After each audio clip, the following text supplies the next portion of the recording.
नमस्कार, मैं Ravneet Khurana, deputy commissioner GST, central board of excise and custom से आप सबका स्वागत करता हूं जीएसटी की इस कार्यशाला में। आप सब ने काफ़ी सुना होगा जीएसटी के बारे में। लोग बात कर रहे हैं हर जगह हर तरफ जीएसटी। क्या है जीएसटी? किस तरह ये आपको प्रभावित करेगा? जीएसटी को हम गुड्स एंड सर्विस टैक्स कहते हैं, यानी कि जो वस्तुओं पे और सर्विसेज पे जो टैक्स लगता है उसको जीएसटी कहा जाता है। तो सबसे पहले हमारे दिमाग में ये क्वेश्चन आता है, सबसे पहले हम पूछना चाहेंगे अभी तक की जो हमारी टैक्स प्रणाली थी उसमें ऐसी क्या कमी थी जिसकी वजह से हमें जीएसटी लाना पड़ा। ये सबसे पहले हमारे दिमाग में क्वेश्चन है। तो इसके लिए मैं बताना चाहूँगा, अगर अभी आप देखें तो सेंट्रल गवर्नमेंट और स्टेट गवर्नमेंट कुछ टैक्स लगा रही है, लेकिन जो टैक्स हैं वो अलग अलग जगह पे लगते हैं और एक टैक्स के ऊपर दूसरा टैक्स है। उदाहरण के तौर पे अगर आप देखें, जब आप कोई चीज़ खरीदते हैं आपको क्या लगता है? आप देखते हैं आपके बिल पे अगर देखें तो वैट लगा होता है। वैट यानी कि वैल्यू एडेड टैक्स। वैट कौन लगा रहा है? वैट स्टेट गवर्नमेंट लगा रही है, बट उसके अंदर जो एक्साइज ड्यूटी है जो आपको नहीं दिख रही वो सेंट्रल गवर्नमेंट लगाती है। यानी कि जब तक वो उत्पादन है, जब तक टैक्स मैन्युफैक्चरिंग पे है, वो सेंट्रल गवर्नमेंट कर रही है। लेकिन जब वो आपको दिखता है, बिक्री की जाती है आपके पास आकर, तब उसको वैट लगता है। लेकिन ये जो वैट है वो एक्साइज के ऊपर लगता है, इसलिए इसको हम कहते हैं टैक्स ऑन टैक्स। एक टैक्स के ऊपर दूसरा टैक्स। लेकिन आपको खाली वैट दिख रहा है, आपको एक्साइज नहीं दिख रहा। लेकिन अब जीएसटी के आने की वजह से एक ही टैक्स लगेगा पूरी सप्लाई चेन में, जो आपको क्लियर कट दिखेगा, आपको साफ साफ दिखेगा कि आपको कितना टैक्स लग रहा है और कितना आप टैक्स पे कर रहे हैं और सरकार आपसे कितना टैक्स कलेक्ट कर रही है। तो जीएसटी से बेसिकली हम क्या चाहते हैं? हम जीएसटी से क्या चाहते हैं? आसानी, सुविधा, ट्रांसपेरेंसी। आप अगर कार्य करना चाहते हैं, आप अगर बिजनेस करना चाहते हैं, तो जीएसटी से बड़ा आपके लिए कोई बूम नहीं है। इसलिए हम सबको जीएसटी को उस नजरिए से देखना चाहिए कि ये सिर्फ एक टैक्स को, प्रणाली को चेंज नहीं कर रहा है। ये किस तरह आप बिजनेस को काम करते हैं, जिस तरह बिजनेस चलाते हैं, उस नजरिए को चेंज कर रहा है। तो इसलिए मैं आपको पहले बताना चाहूँगा कि जीएसटी में अगर आप सोचें, सबसे पहले क्या, आप सबसे पहले रजिस्टर होना चाहिए। तो जब रजिस्ट्रेशन की बात आती है, हम सबको पहले ये जानना बहुत ज़रूरी है कि हर एक को रजिस्टर होना पड़ेगा, चाहे वो छोटे से छोटा का या बड़े से बड़ा। ऐसा नहीं। अगर आप जीएसटी देखें, अगर आपका टर्नओवर यानी कि अगर आपकी सेल 20 लाख तक है पूरे साल में, तब आपको रजिस्टर होने की कोई ज़रूरत नहीं। 20 लाख के ऊपर, क्या जो लोग 20 लाख के ऊपर हैं उनको रजिस्टर होने की ज़रूरत है? बिल्कुल है। बट फिर आप कहेंगे कि 20 लाख के ऊपर तो काफ़ी टर्नओवर वाले आते हैं, जो लोग छोटे भी हैं। 20 लाख की कोई छोटी बड़ी वैल्यू नहीं है आजकल। छोटे से छोटा आप किराने वाला भी देखें, वो भी 20 लाख के ऊपर कमाई कर लेगा। उनका क्या है? अब आप बात कीजिए कॉम्पोजिशन की, यानी कि 20 लाख से लेकर 75 लाख तक। इनके लिए हमने एक कॉम्पोजिशन स्कीम बनाई, जिसके अंदर आपको सिर्फ टैक्स पे करना है आपकी टर्नओवर पे, जो कि वैल्यू पे है। जितना आपने टर्नओवर किया, जितना आपने सेल किया, जितना आपने माल बेचा, उस पर 1% टैक्स लग जाएगा और आपको वही पे करना है। कोई आपको ज़्यादा किताबें मेंटेन नहीं करनी है, कोई रिकॉर्ड मेंटेन नहीं करना है, सिर्फ 1% टैक्स पे करना है आपकी टर्नओवर। अगर आप रेस्टोरेंट की सर्विस प्रोवाइड कर रहे हैं तो 5%, अगर आप कुछ उत्पादन कर रहे हैं तो 2%, और अगर आप सिर्फ ट्रेडर हैं तो 1%। अब आप हमसे पूछेंगे कि इसका फ़ायदा क्या है?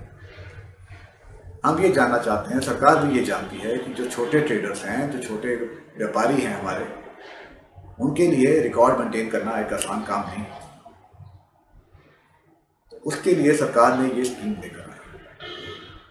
आप ना टैक्स का क्रेडिट ले सकते हैं ना टैक्स का क्रेडिट दे सकते हैं, लेकिन आपको टैक्स जो पे करना है वो टर्नओवर पे पे करना है, which is a very simplified scheme. बहुत ही सिंपल स्कीम है, बहुत ही आसान स्कीम है। आपकी जो रिटर्न है, मैं आपको बताना चाहूँगा, अगर आप कॉम्पोजिशन में हैं तो वो क्वार्टरली है, तिमाही। यानी कि अगर आप जनवरी से शुरू करें, जनवरी फरवरी मार्च, तो आपको अप्रैल में फाइल करनी है 18 अप्रैल को एक ही रिटर्न, और बहुत ही सिंपल रिटर्न। अब आइए 75 लाख से ऊपर, तो 75 लाख से ऊपर 75 लाख के जो ऊपर हैं उनको रजिस्टर होना अनिवार्य है। उनके लिए ये स्कीम नहीं है, उनके लिए एक नॉर्मल रिटर्न है। ये तो मैं उनकी बात कर रहा हूँ जो नए लोग आ रहे हैं अभी, जो ऑलरेडी रजिस्टर्ड नहीं है। आप अभी तक हमारी टैक्स प्रणाली में कहीं भी रजिस्टर्ड नहीं थे, चाहे वो सेंट्रल गवर्नमेंट के पास हो चाहे वो स्टेट गवर्नमेंट के पास हो। कुछ लोग ऐसे भी तो होंगे ना जो हमारे ऑलरेडी रजिस्टर्ड हैं। आप या तो वैट में रजिस्टर्ड हैं स्टेट गवर्नमेंट के साथ, या आप एक्साइज में रजिस्टर्ड हैं सेंट्रल गवर्नमेंट के साथ। इनका क्या है? आप सबने एक वर्ड सुना होगा, आप काफी चल रहा है, काफी चर्चा में है, माइग्रेशन। लोगों के मन में काफी शंकाएं हैं माइग्रेशन के बारे में। कैसे होगा, क्या होगा, मेरा इनपुट टैक्स क्रेडिट जो मुझे ऑलरेडी मेरे को पड़ा है उसका क्या होगा। फिर कई डीलर व्यापारी हैं, आपने सुना होगा, काफ़ी डिस्काउंट ऑफर कर रहे हैं क्योंकि वो स्टॉक खत्म करना चाहते हैं। क्या ये ज़रूरी है? काफ़ी शंकाएं हैं जो मैं आपको बताना चाहूँगा कि शायद कहीं गलतफहमी है जो लोगों के मन में है। पहली बात तो ये, अगर आप अभी रजिस्टर्ड हैं, चाहे वो सेंट्रल गवर्नमेंट के साथ हैं चाहे वो स्टेट गवर्नमेंट के साथ, तो जो भी टैक्स क्रेडिट आपकी रिटर्न में है वो सारा आपको जीएसटी में मिलेगा। इस बात में कहीं भी कोई अपेक्षा नहीं है। पर कुछ लोग खाली स्टेट में रजिस्टर्ड होंगे, सेंट्रल में नहीं रजिस्टर्ड है। अगर उदाहरण दिया जाए, मैं एक छोटा व्यापारी हूँ जो एक होलसेलर से माल लेता हूँ। अब होलसेलर से जब मैंने माल लिया तो उस पर वैट लगा होगा और एक्साइज ड्यूटी लगी होगी जो मेरे पास उसका बिल नहीं है, तो क्या मुझे क्रेडिट खाली वैट का मिलेगा, एक्साइज का नहीं मिलेगा? यानी कि अगर आपने उस माल को जीएसटी में बेचा और उस पर टैक्स रेट 18 से ऊपर है, तो 18 में से 9% सीजीएसटी है, 9% एसजीएसटी है। जो 9% सीजीएसटी है उसका 60% आपको वापस सरकार दे देगी। ये सब आपके लिए हेल्प करने के लिए कि आप ट्रांजेक्शन में जा सकें। ये तो है स्टॉक की बात, क्रेडिट की बात। आप रजिस्टर कैसे होंगे? आप सबने सुना होगा, हमने काफ़ी पेपर ऐड भी निकाले हैं लोगों को बताने के लिए, लोगों को जागरूक करने के लिए कि आप कैसे माइग्रेट होंगे।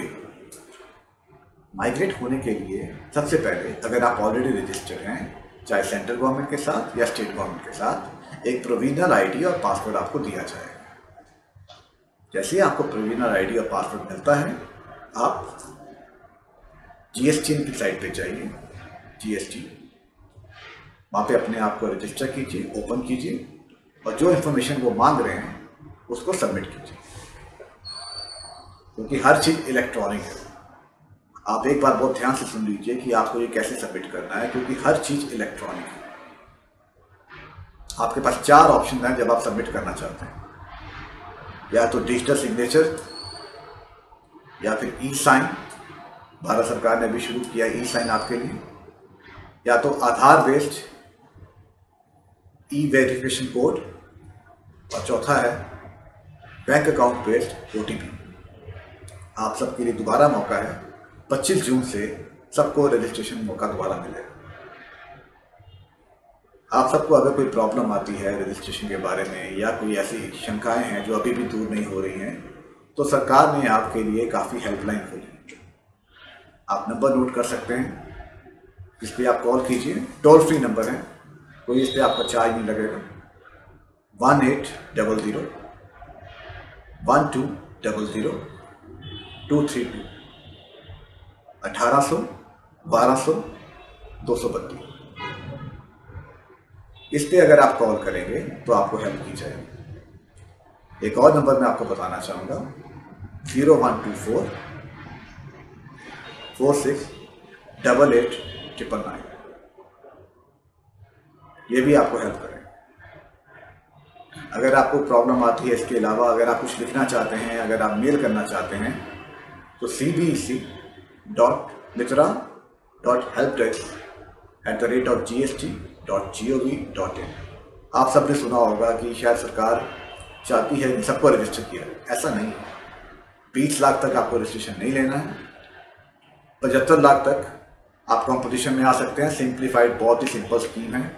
और 75 लाख अगर आप ऊपर हैं तब आपको रजिस्ट्रेशन लेना है, जो नॉर्मल। आप सब ये जानना चाहेंगे कि अब रजिस्ट्रेशन कैसे हो। आप सबको पहले ये बता दूं, अगर आपको कोई 3 कार्य करने हैं, यानी कि रजिस्ट्रेशन, पेमेंट और रिटर्न, तो आपको GSTN पे सबको रजिस्टर होना है। वहाँ पे जाके आपको रिटर्न फाइल करनी है, वहाँ पे जाके आपको पेमेंट करनी है, वहाँ पे जाके आपको रजिस्ट्रेशन का एप्लीकेशन फाइल करनी है। सरकार आपके लिए फैसिलिटेशन सेंटर खोल रही है। उसके बाद अगर आप चाहें CSC कॉमन सर्विस सेंटर, वो आपको हेल्प करेंगे आपकी रजिस्ट्रेशन में, आपकी पेमेंट करने में और रिटर्न फाइल करने में।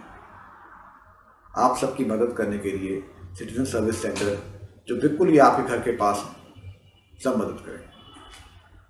अब आप ये जानना चाहेंगे कि प्रोसेस कैसे चलेगा। आपने जैसे ही एप्लीकेशन फाइल की, GSTN उसको सेंट्रल गवर्नमेंट या स्टेट गवर्नमेंट के पास दे देगी। 3 दिन के अंदर सरकार की टैक्स अथॉरिटी डिसाइड करेगी आपको रजिस्ट्रेशन देने का कि नहीं देना। अगर टैक्स अथॉरिटी बिल्कुल चुप रह जाती है तो क्या होगा? आपको ये जान के बड़ी खुशी होगी, अगर टैक्स अथॉरिटी कुछ नहीं कहती है तो आपको डीम रजिस्ट्रेशन मिलेगा 3 दिन के अंदर। अगर आप छोटे छोटे जो किराना स्टोर है उन पर देखते हैं आप जाकर, एक बड़ा ही अच्छा लिखा होता है, जो मैंने भी कई बार पढ़ा है, आपने भी पढ़ा होगा, आज नकद कल उधार, आज नकद कल उधार, which means basically nobody wants to give credit. You have to make payment, then only you get the goods. तो कभी आपने ये सोचा होगा कि सरकार आपको क्रेडिट देगी टैक्स पे करने का? नहीं। पर पहली बार इतिहास में ऐसा हो रहा है, आपको मौका दिया जा रहा है कि अगर आप टैक्स पे करना चाहते हैं तो आप अपना क्रेडिट कार्ड भी यूज कर सकते हैं। क्रेडिट कार्ड का पीरियड आपने देखा होगा 45 दिन तक होता है। आपके पास टैक्स पे करने की सुविधा अगर है तो आप इंटरनेट बैंकिंग के थ्रू पे कर सकते हैं। अगर नहीं है तो debit card, credit card use कर सकते हैं। अगर वो भी नहीं है और आप चाहते हैं मैं बैंक में जाके खुद खाता देके पेमेंट करूं, तो वो भी कर सकते हैं, बट 10,000 तक। कहने का मतलब ये है, सरकार चाहती है कि इलेक्ट्रॉनिक पेमेंट प्रमोट की जाए। आपने देखा ही होगा। एक और मोड है जिसके थ्रू आप पेमेंट कर सकते हैं, NEFT RTGS। ये सबने यूज किया होगा कभी ना कभी कि NEFT RTGS के थ्रू पेमेंट हो रही है, वो भी हम कर सकते हैं। अब बात आती है चालान कैसे बनाएं, पेमेंट करें कैसे, कैसे सरकार को बताएं कि हम इतना पे करना चाहते हैं। मैंने जैसे पहले कहा, हर चीज इलेक्ट्रॉनिक है। जो चालान है वो भी आपको GSTN की साइट पे इलेक्ट्रॉनिकली जनरेट करना है, बनाना है, वहां से उत्पादन होगा। जैसे मर्जी आप पेमेंट कर दीजिए। अब एक बात जो आपको बहुत ध्यान रखनी है, अभी तक क्या हो रहा था, आप रिटर्न फाइल करते थे, जैसे ही आपने रिटर्न बनाई आपने देखा मेरी इतनी लायबिलिटी बनती है, मैं उतना चालान जमा करा देता, उतना मैं पेमेंट कर देता। अब ऐसा नहीं है। आप जब चाहें, जब आपके खाते में पैसा है तब पेमेंट कर सकते हैं। आपका एक कैश लेजर आ जाएगा जहां पे आप जो भी पेमेंट करेंगे वो दिखेगा। इसको एक बैंक के खाते की तरह समझ लीजिए जो सरकार मेंटेन कर रही है आपके लिए। अच्छा, अब आपने पेमेंट कर दी, अब क्या? अब आए सबसे बड़ी बात, रिटर्न फाइल करना। और रिटर्न के बारे में जितना मैंने सुना है, जितना लोगों की आशंकाएं हैं, लोग शायद कह रहे हैं हमें 36 रिटर्न फाइल करनी है, हमें इतनी रिटर्न फाइल करनी है, हम क्या खाली रिटर्न ही फाइल करते रहेंगे या काम भी करेंगे। ऐसी बातें हमने भी सुनी। तो क्या कितनी सच्चाई है इन बातों में, मैं आपसे वो शेयर करना चाहूँगा। आप सबको ये बताना चाहूँगा, जैसे मैंने पहले बताया, 20 लाख तक के जो व्यापारी हैं उनको रजिस्टर होने की ज़रूरत ही नहीं करनी, तो उनको रिटर्न भी फाइल नहीं करनी। जैसे मैंने आपको पहले बताया, कॉम्पोजिशन की 75 लाख 75 लाख, उनका क्या, उनको क्वार्टरली रिटर्न फाइल करनी है, तिमाही, 3 महीने बाद। रिटर्न बहुत ही आसान है, एक सिंगल पेज है, तुम देखोगे आराम ना पास होगा। आपने कुछ रिसीव भी तो किया होगा ना, आपने कुछ खरीदा भी तो होगा, तभी आप बेच रहे हैं आगे। तो वो कैसे आए, वो कौन भरेगा? तो मैं आपको ये बताना चाहूंगा, आपका जो सप्लायर है, जिसने आपको माल बेचा है, जब वो अपनी रिटर्न फाइल करेगा तो जो उसने बताया है वो अपने आप कंप्यूटर द्वारा आपके रिटर्न में अपने आप आ जाएगा, आपको भरने की कोई जरूरत नहीं। तो क्या है ना ये चंबे वाली बात, कभी आपने सोचा था कि सरकार आपको रिटर्न भरने में हेल्प करेगी? आप सबने सुना होगा कि 3 रिटर्न फाइल हो रही है जी, 3 रिटर्न है, GSTR 1, GSTR 2 और GSTR 3। क्या सच में वो 3 रिटर्न है? क्या एक ही रिटर्न के 3 भाग हैं जो अलग अलग टाइम पे हो रहे हैं? और सरकार आपकी कैसे हेल्प कर रही है इस रिटर्न फाइल करने में, मैं आपको वही बताना चाहूँगा। ये उनके लिए है जो 75 लाख से ऊपर हैं, 75 लाख से ऊपर टर्नओवर वाले हैं। तो मैं छोटे ग्राहकों की बात नहीं कर रहा हूँ, छोटे व्यापारियों की बात हो ही नहीं रही यहाँ पे। 75 लाख के जो ऊपर है, उनको क्या करना है? अगर आप सप्लायर हैं तो आप GSTR 1 फाइल करेंगे 10 दिन के। उसमें आप क्या बताएंगे? जो जो आपने सप्लाई किया। हम जितने मर्जी छोटे व्यापारी हो जाएं, हमने अपना सेल रजिस्टर तो मेंटेन किया होता है ना, हमने मेंटेन किया होता है कि हमने क्या क्या सप्लाई किया, क्या क्या बेचा, इतना तो हम मेंटेन करते हैं। अब बस इतना समझ लीजिए कि जो आपने खाते में, बैंक खाते में मेंटेन किया, उसको इलेक्ट्रॉनिकली मेंटेन करना है कंप्यूटर में। इसके अलावा कोई और बड़ी बात नहीं। और जो आपने सप्लाई किया वो GSTR 1 में आप बता दीजिए। GSTR 2 क्या है? ये आपकी जो इनवर्ट सप्लाई है, जो आपने रिसीव की है, जो आपने दूसरे सप्लायर से परचेज की है, जो आपने रिसीव की है, वो भरनी है। तो अब आप मुझसे पूछेंगे कि ये कैसे भरी जाए? क्या ये सब देखो डाटा, वो अपना परचेज रजिस्टर सारा फिर दोबारा डालना पड़ेगा? ऐसा कुछ नहीं। मैंने जैसे पहले आपको बताया, कंप्यूटर द्वारा जो भी आपके सप्लायर ने, जिससे आपने ये माल खरीदा है, रिटर्न में बताया होगा, वो आपके यहाँ अपने आप आपकी GSTR 2 में भर दिया जाए। आपको सिर्फ ये देखना है कि जो वो बता रहा है वो ठीक है कि गलत है। और अगर उसने कुछ नहीं बताया है तो आप उसमें ऐड भी कर सकते हैं, बढ़ा भी सकते हैं, ऐसा कुछ नहीं है। आपको सिर्फ ये देखना है, पहली बात, उसने जो बताया वो ठीक है, और अगर कुछ गलत बताया उसको ठीक कर लीजिए। और 15 तारीख तक ये कर लीजिए, 5 दिन है आपके पास। अब हो गए 15 तक, आपने GSTR 2 भी हो गया, GSTR 1 भी हो गया। अब क्या? अब कई बार ऐसा हो सकता है कि आपके सप्लायर ने कुछ और बताया और आपके पास कुछ और इंफॉर्मेशन। आपके पास 2 दिन है, जो भी आपको लगता है कहीं मिसमैच है या आपने कुछ कहा उसने कुछ और कह दिया है, उसको ठीक कर दीजिए। आपको जो रिटर्न फाइल करनी है वो 20 तारीख को रिटर्न फाइल करनी है।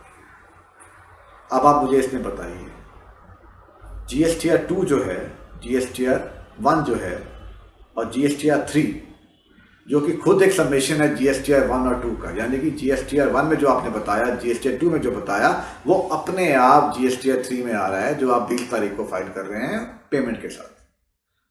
तो अगर आप इस प्रोसेस को देखें ध्यान से, तो आपको क्या फाइल करना है? GSTR 1।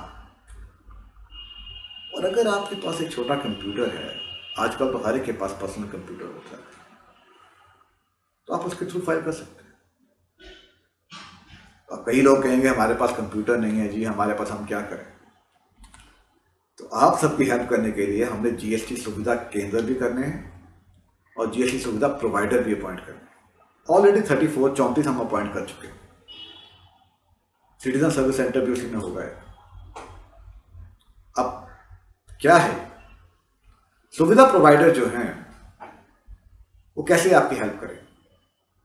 आप सबके पास मोबाइल तो होगा ना, आजकल मोबाइल तो सब इस्तेमाल कर रहे हैं। एप्लीकेशन बनाई जाएंगी, ऐप जिसे हम कहते हैं, आप उसके थ्रू रिटर्न फाइल कर सकते हैं, कोई इशू नहीं। यहां तक कि सरकार आपको of the shelf accounting package जैसे हम कहते हैं, जैसे छोटे छोटे अकाउंटिंग पैकेजेस होते हैं, वो भी मिलेंगे आपको। आप घर बैठे अपने कंप्यूटर पे उसको अकाउंटिंग पैकेज को बनाइए, उसको डाउनलोड कीजिए, आपको मिल जाएगा फ्री। आपने जो भी आपका डाटा मेंटेन हुआ है, आपने अपने खाते में जो मेंटेन किया हुआ उसको उसमें ट्रांसफॉर्म कर दीजिए, उसमें डाल दीजिए, अपने आप ऑटोमेटिकली वो रिटर्न में पर चला जाएगा। तो रिटर्न फाइल करना अब कोई कठिन काम नहीं है, बहुत ही आसान। अब आप कहेंगे मुझे कौन हेल्प करेगा। मैंने आपको पहले बताया फैसिलिटेशन सेंटर्स हैं, CSCs हैं, GST सुविधा प्रोवाइडर्स हैं, उसके बाद GST प्रैक्टिशनर्स हैं। तो सरकार ने इस चीज़ का पूरा ध्यान रखा है। और एक और बात जो आपको अब जानने लायक है, आपको जानना चाहिए, पहले 2 महीने के लिए, जुलाई और अगस्त के लिए GSTR 1, 2, 3 जो है आपको नहीं फाइल करनी है, आपको सिर्फ GSTR 3B फाइल करनी है। सरकार ये चाहती है कि आप एक बार सिस्टम को समझ सकें, और बहुत ही सिंगल पेज की, एक ही पेज की रिटर्न है जो आपको फाइल करनी है। तो अब आप मुझे ये बताइए कि इसके बाद आपको क्या लगता है। आपका रजिस्ट्रेशन लेना ऑनलाइन है, आपका टैक्स पे करना ऑनलाइन है, आपकी रिटर्न फाइल करनी ऑनलाइन है, और यहाँ तक कि जो रिफंड है वो भी ऑनलाइन है। हर चीज ऑनलाइन। तो मैं आपको ये बताना चाहता हूं कि हमारा जो इंटरेक्शन होता था अभी एक टैक्स पेयर का टैक्स एडमिनिस्ट्रेटर के साथ, वो बहुत ही कम हो जाएगा, मिनिमम हो जाएगा। हमारे लिए भी अच्छा है, आपके लिए भी अच्छा है। अब आप सबने रिटर्न फाइल कर दी, अब इसके बाद क्या। सरकार, मैंने आपको पहले कहा, सरकार आपको क्रेडिट दे रही है, पहली बार मौका दे रही है कि आप क्रेडिट के थ्रू पे कीजिए। लेकिन GST का जो मेन उद्देश्य है वो क्या है, टैक्स पे टैक्स को कम करना, उसको खत्म ही कर देना। उसके लिए आपको क्या करना होगा, आपको इनपुट टैक्स क्रेडिट जिसे हम कहते हैं, आपको वो अवेल करना पड़ेगा। आप सबको ये जान के खुशी होगी, जब भी आप रिटर्न फाइल करते हैं, अगर आप B2B यानी कि रजिस्टर से रजिस्टर्ड आपने जो सप्लाई की है, आपको उसकी जो इनवॉइस डिटेल है वो आपको आपके रिटर्न में बताना पड़ेगा। B2B, registered to registered, business से बिजनेस, जो भी डिटेल्स आपकी इनवॉइस की हैं, 3-4 फील्ड्स हैं आपकी, वो आपको बतानी पड़ेगी। अब आप पूछेंगे इससे फ़ायदा क्या है। मैंने आपको पहले बताया, आप जो बताएंगे वो आपके खरीदार में ऑटो पॉपुलेट हो जाएगा कंप्यूटर द्वारा। अब उसने कुछ ऐड किया, कुछ डिलीट किया, कुछ मॉडिफाई किया, कुछ चेंज किया, हो सकता है, पॉसिबिलिटी है। और फिर उसने आपको जब बताया 15 से लेकर 17 तक आपका आपस में मैच नहीं हुआ, तो ऐसी अपॉर्चुनिटी है, ऐसा मौका है कि आपका हो सकता है कि आपका मैचिंग ना हो। तो क्या हो, आपने जो बताया और जो आपके सप्लायर ने बताया, अगर उसमें मिसमैच हो गया तो क्या हो। उदाहरण के तौर पे अगर आप सोचें, आपने बताया कि आपने 20,000 का माल किसी से लिया और वो कहता है कि मैंने तो 10,000 ही प्रोवाइड किया है, मैंने 10,000 ही सप्लाई किया है, तो है ना मिसमैच। अब सरकार क्या करे, आपको क्रेडिट 10,000 का देगी, 20,000 का देगी। आप तो कहेंगे मुझे 20,000 का मिलना चाहिए, और सरकार एग्री करती है, आपको दे रही है, लेकिन सिर्फ 2 महीने के। 2 महीने के अंदर या तो आपको उसको डिटेल को ठीक करना पड़ेगा ताकि वो मैच हो सके। या तो सप्लायर कहे कि मैंने 20,000 का प्रोवाइड किया है, या फिर आप कहें कि मैंने 10,000 का ही खरीदा है। अगर ये मिसमैच चलता रहा तो जो भी आपने उस 20,000 के अगेंस्ट क्रेडिट लिया है, इंटरेस्ट के साथ आपको 2 महीने में वापस करना पड़ेगा। आप सोचिए, आपका अब ये मिसमैच चल रहा था, आपका इंटरेस्ट भी आ गया और आपका आईटीसी भी चला गया, तो क्या ये परमानेंट हो गया? अभी अब तो मुझे कुछ नहीं हो सकता इसका? ऐसा कुछ नहीं। 6 महीने बाद, 7 महीने बाद अगर आपका सप्लायर एग्री कर जाता है, आप मान लेते हैं दोनों में से किसी ने गलती की थी, ठीक कर लीजिए, और जैसे ही आप ठीक करेंगे, जैसे ही आप रिटर्न में बताएंगे हमने ये ठीक कर लिया है, और आपका मैचिंग हो जाती है, आपका जो भी टैक्स क्रेडिट था आपको उसी दिन मिल जाएगा। उस इंटरेस्ट का क्या होगा जो आपने पहले पे किया, आपको उसका पूरा रिफंड मिल जाएगा। इससे अच्छा क्या होगा? आप सबने जीएसटी के बारे में काफी सुन लिया होगा, पर ये बताना चाहूंगा आप सबको कि जीएसटी सिर्फ एक टैक्स प्रणाली का रिफॉर्म नहीं है, ये आपके बिजनेस करने के नजरिए को चेंज करना चाहता है। अगर आप सोचें किस तरह आप अपना माल खरीदते थे, किस तरह आप अपना माल बेचते थे, किस किस को खरीदते थे, किस किस को प्रोवाइड करते थे। अभी आप 2 बार सोचते थे कि मैं दिल्ली से बाहर जाऊं कि ना जाऊं, मैं अपने कर्नाटका स्टेट में ही बेचता रहूं कि कहीं मैं महाराष्ट्र में बेचूं, क्योंकि आपको सीएसटी लगता था। अब सब चला गया है, अब आईजीएसटी वैटेबल है, आपको उसका क्रेडिट मिलेगा हर जगह। अगर आप पूरे भारत में देखें, टैक्स रेट सेम है, टैक्स लॉ सेम है, प्रोसीजर सेम है। तो अब आपको जो मौका कर है आपको टैक्स अपने बिजनेस को बढ़ाने का, ऐसा कभी नहीं मिला हो। और जो मैं सबसे ज़्यादा ज़रूरी बात कहना चाहता हूँ आपको, और हमारे माननीय प्रधानमंत्री जी ने जब स्वस्थ भारत की बात की थी, जब उन्होंने कहा कि स्वच्छ भारत कैंपेन उन्होंने शुरू किया, तो उसका मोटो था स्वस्थ भारत स्वच्छ भारत। स्वच्छ भारत जो है वही स्वस्थ भारत। तो क्या जीएसटी ऐसा कुछ कार्य कर सकता है? मेरा ये मानना है जब जीएसटी आएगा उसका मोटो ये होगा, लोग ये कहेंगे स्वच्छ बिजनेस समृद्ध Bharat. So let us all welcome GST. Thank you. धन्यवाद।